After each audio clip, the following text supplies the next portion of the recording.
La nécessité, c'est le désir incroyable d'avoir un enfant. Toi, tu défends des choses que tu vis.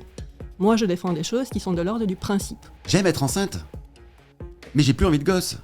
On est dans une société où les violences contre les femmes sont, ma foi, après tout, pourquoi pas. Bonjour à tous, j'espère que vous allez bien. Il y a quelques semaines, on avait organisé un débat sur la GPA.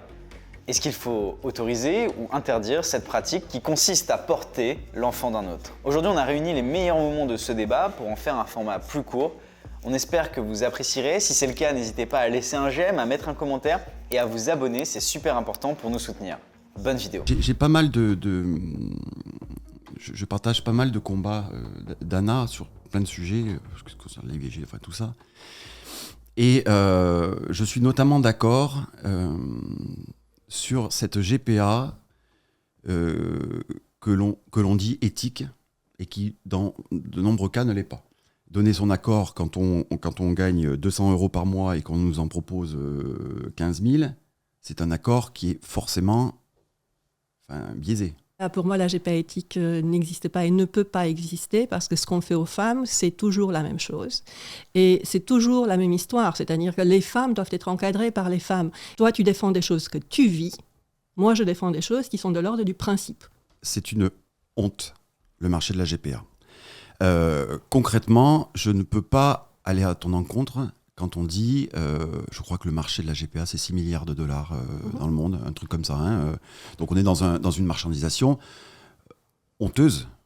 Mais ça, je suis complètement d'accord. Quand on additionne tout ça, qu'on fait le prorata, le machin, etc., on se rend compte qu'on est autour de 40-45 000 € le coût d'un enfant pour la société française. Alors, je parle de coût, c'est peut-être un peu violent, parce que c'est pas ça. Mais la réalité de la chose, c'est qu'un enfant, quand il sort entre le premier rendez-vous de chez le médecin et les 2 mois post-accouchement, revient à la société française entre 40 et 50 000 €.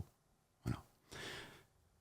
C'est mes impôts qui les payent, je suis très content de les payer, je suis très content, toi aussi tu dois être très content de payer des impôts pour ça. Ceci étant, puisque moi, couple, je vais me prendre quand j'étais en couple, couple par définition stérile, puisque couple homosexuel, on m'interdit de la gestation pour autrui, je suis obligé d'aller la faire à l'étranger, d'accord ?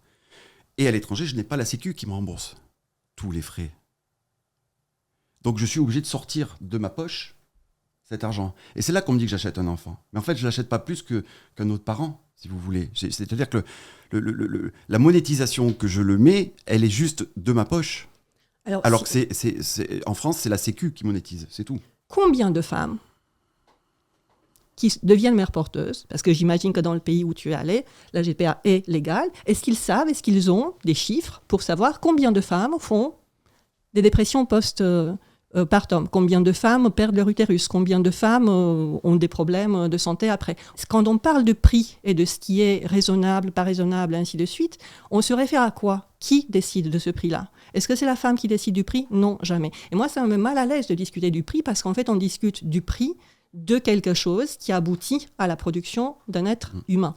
Aujourd'hui, et ça ne choque personne, mais le don de rein, on enlève quand même quelque chose de ton corps, ce qui est encore plus que de faire un enfant quand même. Pourquoi on le fait ? Pourquoi on enlève des reins ? Attends. Alors, là, on prend alors, pour sauver une vie, et moi je te dirais pour la GPA, pour donner une vie. Donc on est un peu sur le même tableau. Sur les dizaines d'heures qu'on a sur les médias publics concernant la GPA, on n'a jamais des informations sur les risques encourus par les femmes. On a eu des émissions sur France 3 qui non seulement font la propagande pour la GPA en Ukraine. 2019, ils vantent les cliniques à Kharkiv. Oui, non, mais ça... nous sommes d'accord. En mettant à l'écran, à 19h30, heure de grande écoute, des publicités de la clinique en question qui garantit la production de l'enfant parfait. Tu sais que dans les contrats américains, par exemple, on leur dit vous vous engagez à assumer l'entière responsabilité pour tout ce qui vous arrive, les pertes prévues et imprévues.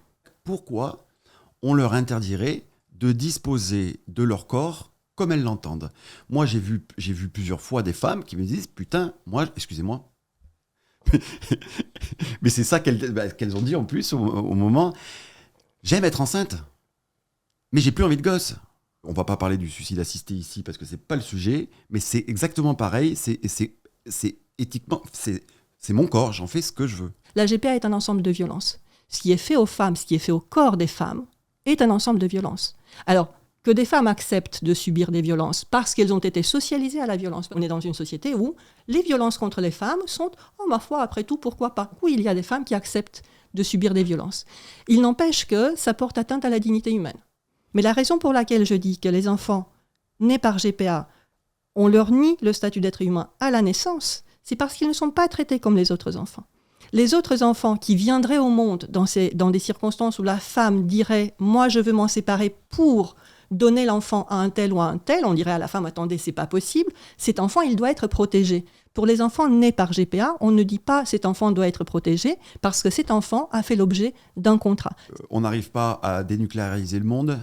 Tu penses bien que la GPA, enfin, c'est pas possible. Et si on l'interdit aux États-Unis, ça partira au Canada. Si on l'interdit au Canada, ça partira en Russie. On ne l'interdira jamais. Les puissances financières sont les enjeux financiers sont trop importants. Donc moi, je suis quelqu'un de factuel. Je suis contente que tu dises ça. Ah, que c'est les enjeux financiers qui sont trop importants et que c'est ça aussi qui joue énormément. Et la personne qui me dira le contraire, elle me trouvera sur son chemin. C'est évident. Nom d'une pipe en bois, pourquoi on ne crée pas un modèle? On a toujours été avant-gardiste en France, tout le temps. Après, on s'endort sur nos lauriers pendant longtemps. Mais à chaque fois, on a été avant-gardiste. Le système de la sécurité sociale, les avantages sociaux, les 5 semaines de congés payés, les retraites, les machins. On a toujours été aux avant-postes de partout. Tout le temps. Je peux pas légiférer. Mais il s'agit toujours de contrôler les femmes. Il s'agit toujours de contrôler les femmes pour s'assurer que de leur côté, tout va bien. Il s'agit simplement de les laisser faire ce qu'elles ont envie de faire. S'il y a en France des médecins qui s'opposent depuis des années, sois sûr que c'est parce que c'est des choses qu'ils ont dû vivre ici en France. Ils ne s'y opposent pas pour rien. C'est pas des gens qui sont obtus ou qui souhaiteraient le malheur des gens qui veulent des enfants. Pourquoi tu veux créer le système en France? Pour donner gain de cause aux personnes qui souhaitent avoir des enfants par la GPA. Alors, pourquoi? Pourquoi? Pas pour donner gain de cause. Pas pour donner gain de cause. Pour donner satisfaction, pour répondre à leurs désirs. Pourquoi? Parce que le désir d'enfant sera toujours là et tu n'empêcheras jamais quelqu'un qui a envie d'avoir un enfant de l'avoir. Jamais. Je pense que le désir d'enfant est le désir le plus puissant qui existe au monde. Enfin, moi, aujourd'hui, je déplacerai des montagnes. Des montagnes. Rien ne m'arrêtera. Donc, c'est tellement ancré dans le ventre, je le vis tellement, ce truc, que rien ne pourra m'arrêter.